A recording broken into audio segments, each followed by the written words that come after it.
Well, welcome back. Thank you very much for coming back to us after the break.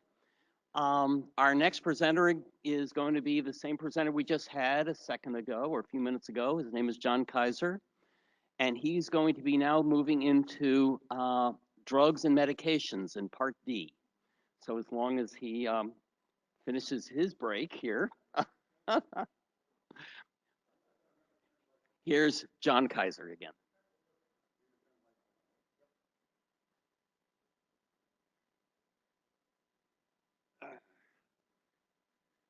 So you think that was confusing? Am I on? Yeah? Okay. You think that was confusing? What do you get into Part D? All right.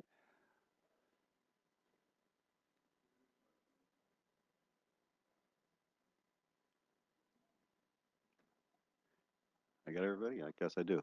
All right. I'm going to go into some general rules first on Part D and then explain the fact that there is a tutorial on our website that I wrote if you don't want to, if you want to try to read that and learn how to use Part D. But you can just, some of you guys are probably folks who are expert enough, you can just go right to the website. It's very intuitive. So not everyone needs a standalone Part D drug plan, but everyone does need Part D coverage. Medicare Advantage plans generally include a drug plan, and those enrolling in Medigap plans, though, will need to get a standalone Part D drug plan. So if you're in Medigap, you need a separate plan. And even if your MA plan includes a drug plan, you should still input your drugs into that plan because for drug pricing, because you want to understand your total cost, not just your premium and your out of your copay, so to speak, for the Medigap, the Advantage plan. You want to know how much you're going to pay for drugs. Um, for Part D, there is an annual election period. It's the same as for Advantage plans.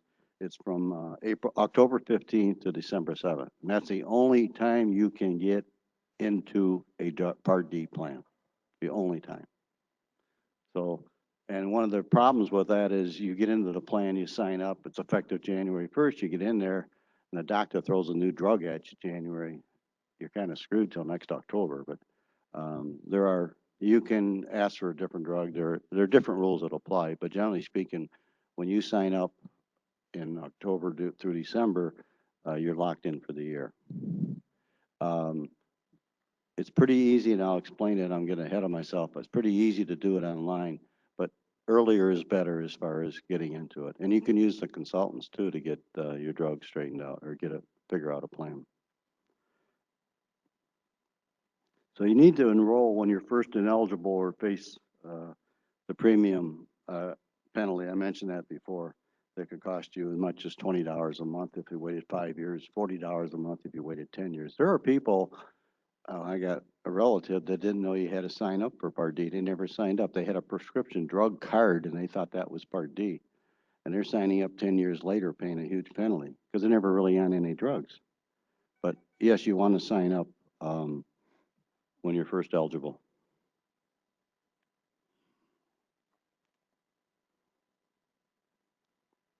So you can input your drugs yourself at Medicare.gov on their website, or you can give the list to a consultant to determine the least costly plan. Um, the drug cost can be very significant between insurers' plans. You should price your spouse's plan separately. They don't have to have the same insurer. Uh, Generally, people do not. Both spouses do not have the same drugs. Wouldn't expect they would. And again, you don't need the same insurer. You may need prior doctor authorization for some brand drugs, but if you do, the insurer will contact you. It's always less expensive to use the insurer's preferred pharmacy or maybe insured's preferred mail order pharmacy. Um, that's an important point. You'll find when you investigate it, one drugstore will be standard with the drug company and another will be preferred. You'll see right away that it's less expensive to be with preferred, whoever that particular insurer you choose, whoever they select as preferred. And Kroger's a good example where they're preferred with almost every insurer. Um, However, there's a step-by-step guide I just mentioned called, I'm calling it a tutorial for using the website. It's on the NCRO website. So you go in there and it has all this verbiage that I'm giving you right now. Plus it gets into how to go in and do your own investigation on Medicare.gov. It's under our Social Security, Medicare Social Security tab, which is where Paul's presentation is too. Again, it's called a tutorial. Already have Part D? Fine. Then go in there. If you go in there and you already have Part D, it'll first show up with your Part D provider. And then if you go in, and then it'll give you the next 29 or 30 in the state by price order. In other words, the least cost first. And you can see, hey, I'm paying X amount. I'll make up a number, $500 a year, but I can get it for 400 or 300. It'll give you all that detail right down the line. And you'll see as you go down the line, though, there'll be some that are more expensive. But you may already have the least cost one. The advantage is you can go in there every year and take a look, or they throw a new drug at you, you can go and do a what if. It's a really slick site.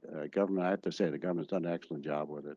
The problem is they change it every year, and I can't update it until later this month or first part of October. So I ask you to wait. Otherwise, you're going to be looking at 2022 information.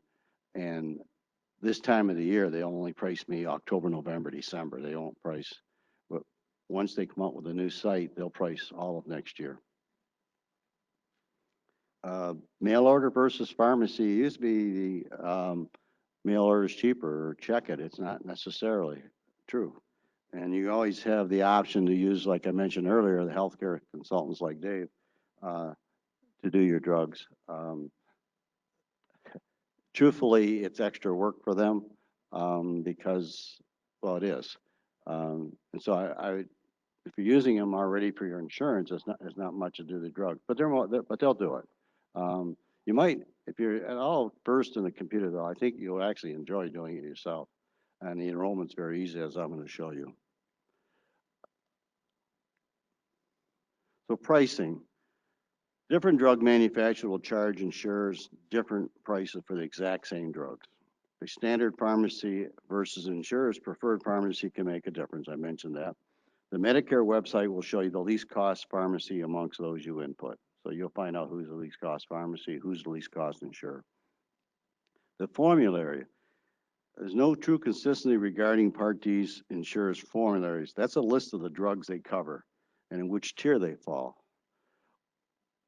What can happen is you could have a brand drug that's not in their formulary. That would be huge. Now that would show up in the numbers right away because you'd have this huge expense when you did the total, and it's because they don't carry that drug. But there are people who leave their Part D alone year to year, and the drug company drops the drug out of their formulary, and they don't catch that. And I've had that happen. And so it's really important that you look at your drugs each year with with your insurer, or consider changing insurers, especially if your drugs change. I mean, your drugs don't change, you might be okay, but if your drugs change, or if they drop it. Now, the insurance company has to notify you if they do drop a drug. So you do, but some people don't, they don't know, what's this? Throw it away. They don't pay attention to that. Tiers. For purpose of pricing and copays, insurers generally use 5 different tiers. Tier 1 is preferred generic, and this can be free. I know in my case, my preferred generics are all free. Non-preferred, there's a small copay. Then there's non-preferred generic. Then there's brand. Then there's non-preferred brand, and specialty. Specialty are usually chemo-type drugs. The higher the tier, the higher the cost. So this is where it gets confusing, the stages. And I've been able to get 2023 price tags. So these are prices for 23, even though I haven't been able to get my presentation, my slide, my tutorial updated. But these are 2023 price tags. So the yearly deductible has gone from 400 and something, I don't remember the number, maybe 485, up to 505. So you're going to pay, everyone's going to pay, and this applies even with your Advantage plan. You're going to pay a 505 upfront deductible on your first $500 worth of drugs. Um, Now, there's some plans you can get where they cover that deductible, but you got to look at the premium because the premium might be 80 some dollars versus 20 or $30. So, and I'll emphasize this again later, but you need to look at not just the premium. You got to look at the premium, you got to look at the deductible and the drug cost. You need the total of those three. So you could have one with a zero deductible, but their total cost is greater. Look at all three. Initial coverage is what you pay um, at stage two. You pay based on the copay tiers. You've met your deductible, and now you just have your copays depending on the plan and depending on what tier you're in. And you're in stage two until the cost reaches $4,600. What that means is that, let's say your drugs that the insurer covered total up 3,000 and you've paid 1,600. Well, that's maybe not the right combination. But the combination of your drug cost and what you paid, when that hits 4,600, you go into the so-called donut hole, which is really the coverage gap, but they call it the donut hole. So once the cost hits $4,600, the cost of the drugs and what you've paid, you go into the donut hole. The government in 2019 it used to be a higher percentage, but the government came out in 2019, says you'll pay no more than 25% for your drugs once you hit the donut hole. And I'm going to give you an example on that. And you stay in that donut hole though until you spent $7,400. That includes, again, I'm going to explain on the next slide, so maybe I'll just jump to that. Once you're there in stage four, you go into catastrophic coverage, and in that period, you pay 5% for your drugs, whether it's a generic or a brand drug, 5%. But that expires at the end of the year. Some people go into the donut hole late in the year, they never do get out of it because, which is maybe a good thing because the year's ended and they haven't spent that much. People can go, you get an expensive drug, a chemo drug, you can go in the donut hole in January. I've done it.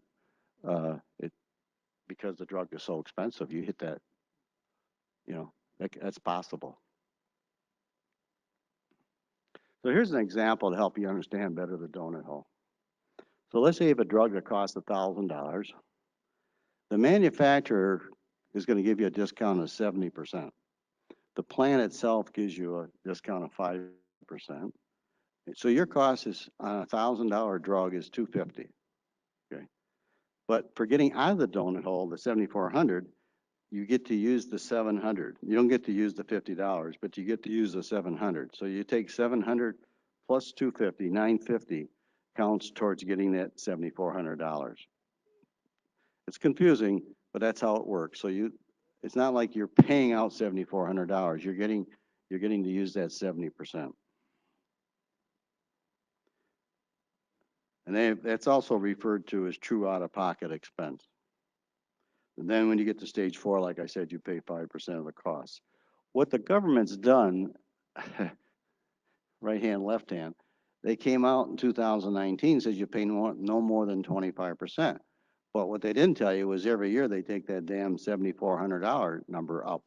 It was 4,000, it was 5,000, 6,000 something last year. For next year, it's $7,400. So they've capped you at 25% of the cost, but they've driven up the amount you got to pay to get out of it. The new bill that was passed in Congress for 2024, they're going to cap this 7,400. So for next year, and that is next year's number, for 2024, that 7,400 will not rise like it's been. And then in 2025, they're saying the most you're going to pay is 2,000. I got to see that happen. But so down the road, maybe we're going to get some relief on drugs. You could enter the donut hole. I got some slides. You could enter the donut hole depending upon your drug plan and the cost of your brand drugs. So if you're on one or two brand drugs, you could find yourself in the donut hole for sure, and sooner if you have more. If on mostly generic drugs and all generic drugs, you probably won't enter the donut hole. The other thing is, if you're on generic drugs, you will not pay a deductible. You don't pay your deductible, get into the deductible until you hit your first brand drug. So I don't pay. I'm on generic drugs. I don't get hit with the deductible. But if you have just one brand drug, you're going to get hit with the deductible. If you choose a retail pharmacy for your drug, use your insurer's preferred pharmacy. I keep saying that for the lowest cost. and mail order is not always less than the pharmacy. With a new insurer, you only need new prescriptions for mail order. So if you switch insurers and you're with a particular drugstore, you can stay with them. The only important thing is make sure you show them, if you switch insurers, show them your new new Part D card in January.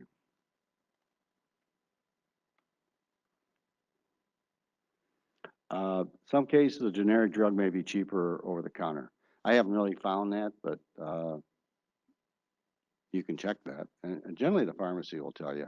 They used to be they couldn't tell you unless you asked, and they changed that where they can tell you, and a good pharmacy will tell you that hey, but you're using your insurance, but without your insurance, you could get it for less. You can only enroll online at the Medic. You can easily enroll, excuse me, online at the Medicare.gov website, and I'll show you that in a minute.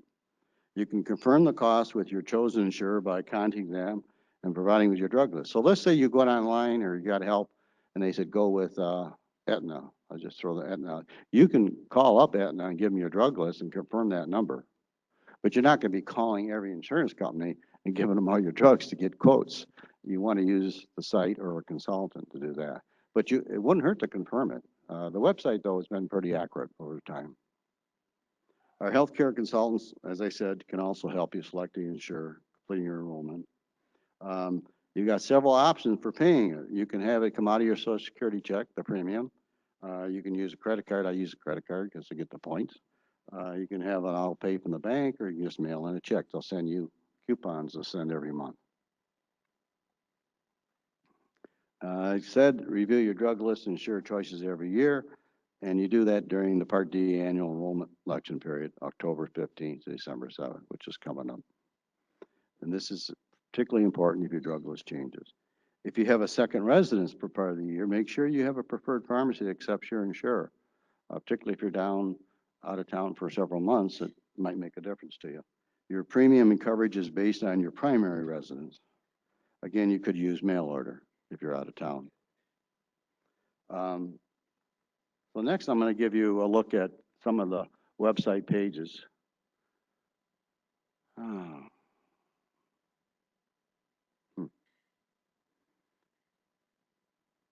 Not new, but that's okay. I'm going to put my glasses on. Wherever I put them. Sorry. Okay. There's a different opening page. It doesn't matter. It's probably going to change by the time I update the website. But the opening page, when you go to Medicare.gov, tells you to either log in or enroll. Okay.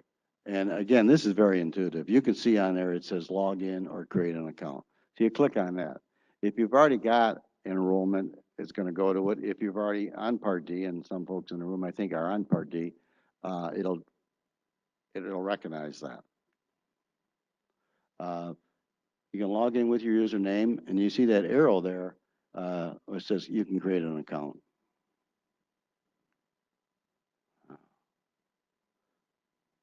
So you go in and you can create an account. So if you've already enrolled previously, it'll show you currently. So in this example, the current plan, that's mine, is WellCare Wellness RX. And it recognizes that plan. Then I go down, see that arrow on the bottom left, I say I want to update or print my drugs, and it'll let you update your drugs in your pharmacies. You can, it's going to list your drugs, it's going to let you input pharmacies. You can put in up to 5, you say 4 plus mail order. So you take the pharmacies that are close to you and you put them in, and you're going to find out, first of all, their pricing, and secondly, you're going to find out if they're preferred. It's going to tell you that. It's a slick site. This is a list of drugs. Down at the bottom left there, it says add recently filled drugs. If you took a drug during the year, let's say you took an antibiotic, but you're not going to be taking it on a recurring basis, it'll list that, but just to trigger it in your mind. But you don't have to, if you're not taking it on a regular basis, then don't worry about it. But it might trigger a drug that you are taking that's not in your list, because maybe the list is old. Or if you need find a new drug, you got down there at the bottom, find and add drugs. My point being with you guys is this site is quite intuitive. Again, I did a tutorial, but this is what it looks like. add your drugs. It'll ask you how often, 30-day, 90-day. It'll ask you how many megagrams they are. It'll ask you all about your drugs. Tell us about, this is an example, tell us about your drug. And then you pick your pharmacies, you put in your zip code, you can pick pharmacies. Again, it's intuitive, so you just work yourself through it. So here's a key page. It'll ask you what kind of plan. You're looking for Part D. But see down below there, as mentioned to someone earlier, if you're looking for a Medigap policy, you want to search Medigap policy, you can go down there. But this right now you're doing drugs. But you could go back to the site and look at Medigap policies or Advantage plans. So this is my current plan. I'm paying $13.70 a month. And I had put in a very expensive drug. So don't pay too much attention to these costs. And this is old. That deductible is only $435, and like I told you, it's gone up to $505. I'm just doing this for demonstration to show you the information it's going to give you when you go in there. Then you could click on compare. So you go in there and it'll automatically compare the drug company you have and then pick two others. Well, you'll probably pick the next two in line because they're the least cost. So in this case, that our Medicare preferred has no deductible. And the other one only has a $50 deductible. But look how high the premium is. So again, you got to look at the total, not just the. And so here's a good example where a drug wasn't covered. See at the top there, it says 4 of 5. One of those drugs wasn't covered in their formulary. And look at the pricing. The pricing is exorbitant. This probably won't happen because you'll immediately realize what happened when you see 3,800 versus 400. But I'm just doing this for demonstration to show you that in this, let's just say the first column, CVS is standard in network, Kroger is preferred. So Kroger would be cheaper even if you had that high cost. Walgreens is standard. Mail order is, of course, preferred, mail order. But what my point being with you, and at the bottom you can see the middle one is our preferred. My point is you can go in there and compare different insurers and see what they're going to charge you in total, and it'll always grab the preferred pharmacy because that'll be less than the standard pharmacy. So I find it useful to go in there and just make comparisons every year, and then what you can do. I apologize because these aren't the right slides for what I was. There's a slide where it'll say enroll. You just click on enroll, and you can very simply enroll in a new company, new insurer. You guys are starting out, you don't have that situation, but you can go in there and enroll yourself. And when you click on it, it's very intuitive how to sign up. And if you already have, like, let's say you're with Wellness and you're switching to ARP, you don't have to call Wellness and say, hey, I'm quitting you. Medicare will notify Wellness that you're quitting and you'll get a letter, and they'll notify the new one that you're joining and you'll get a letter. That'll all happen, and the effective date will be January 1st.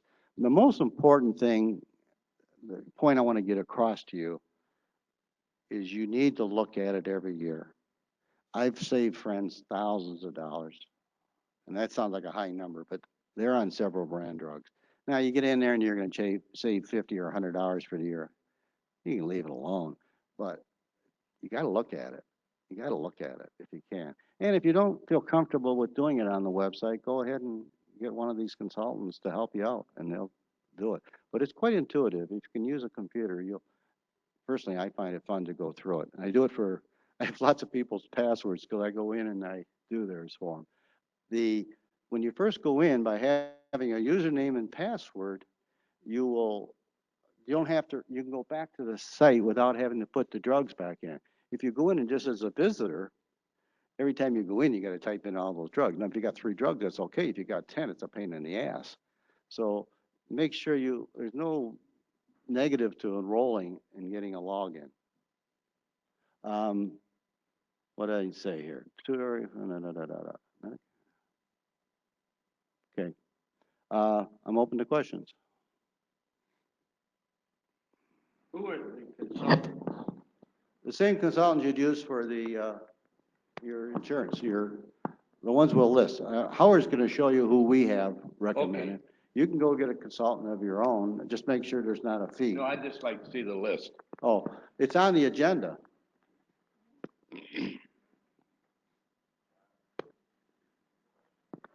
Oh, for the question was, who are the consultants? And the answer was, they're on our website. Their presentations are on our website. If you go to our website, you'll see each of them have a presentation there of their services, which are similar.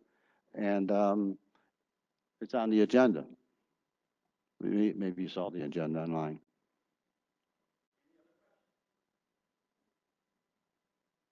Really? That's good. How is that good? Well, yeah, Not that good. I'll get you a second. There are, Paul just mentioned GoodRx. There are some prescription cards out there, and it doesn't hurt to show those or use those or ask about them.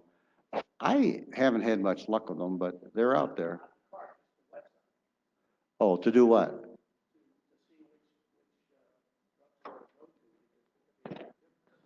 So GoodRx is gonna tell you which drugstore to go to for the best pricing? No, I'm just repeating it for you, Paul, so they can hear it. Go ahead. Paul?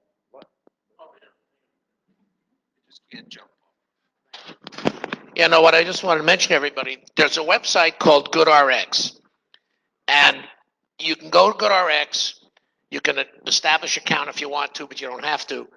Type in the drug you're about to buy and put in your zip code, and it will tell you what all of the pharmacies in your area will charge you for that drug. And that's without insurance. And I've tried using it, with insurance, and you put in Medicare and you can put in who you have your Part D with. But I found for some reason that that's not too accurate. But just I'll give you a crazy example. My wife takes the generic drug called Abilify. At Walgreens, which is the preferred pharmacy for my Part D, a 90-day supply is $67. At Meijer, with no insurance, it's $16. So I went to Meijer. Okay, well, that's worth checking. Yeah. Let's see if they got any website ones. You got any website questions? Okay. Just to add a comment to the GoodRx, there's also a website called Single Care that sometimes beats GoodRx and does the same type of thing, tells you the pharmacy, etc. So I have a question. Does the donut hole also apply to Advantage plans, or Yeah. how does that work? Yeah, all the rules that apply with Medigap or a standalone plan apply to Advantage plan. Same rules. Okay. There's no advantage to being an advantage. I don't have any more. All right. Again, this presentation will be on the website too if you need to go in more detail. But I got to update the tutorial part.